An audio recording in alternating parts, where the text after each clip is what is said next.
La Sardegna ha dei modi di dire estremamente forti, ma è da sempre stato così.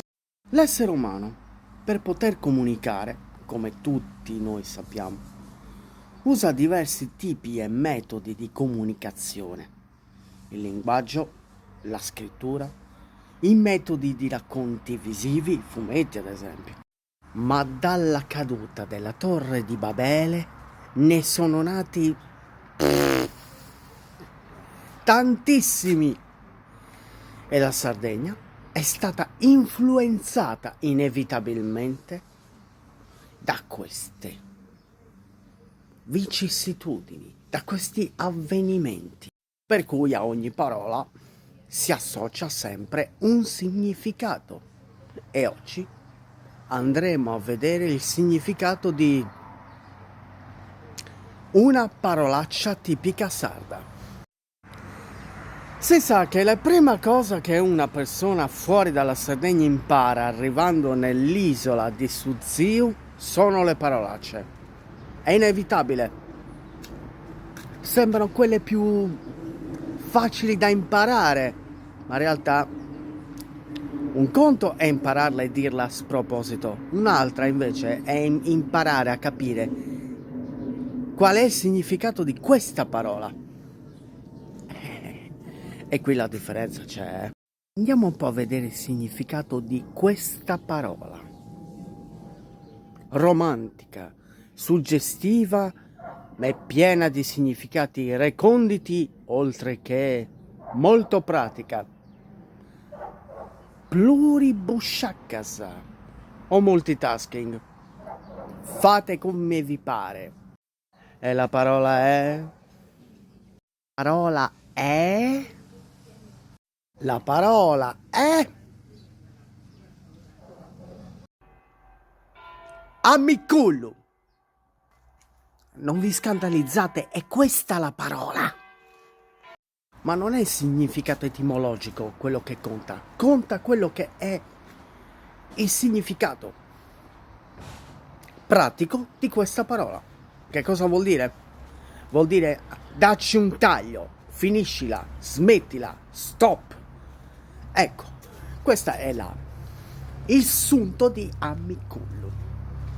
Una frase che fa pure ridere certe volte, ma tanto ridere non fa, perché di solito, certe volte, amicullo, per il 90% delle volte, la dici quando ti sei rotto i coglioni.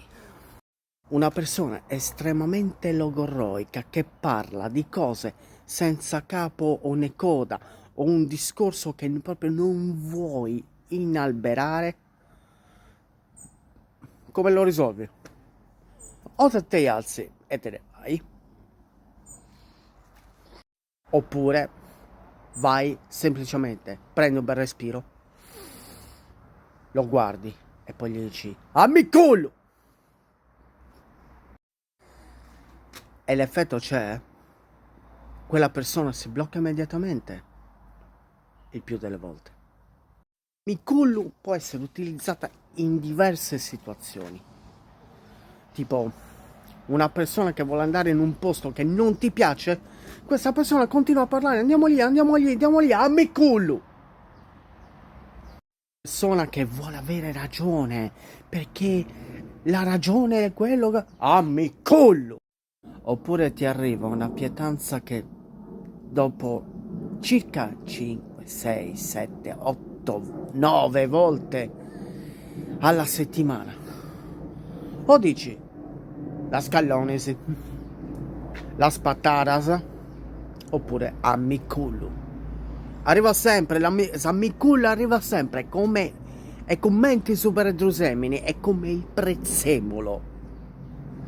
Amicullo ruota intorno a noi, è intorno a noi, in ogni luogo che c'è, amicullo in Sardegna è sempre presente, e il Campidano soprattutto. Nella zona del Nuorese, amicullo non viene usata. In Campidano, a curva più colendi da coro, proprio si impera da commenti saria, si impera da proprio Ammicullu abbonda nella lingua dei sardi, dei campidanesi soprattutto, ma dei sardi in generale. Ammicullu è una parola che fa parte del nostro cuore. Ammicullu!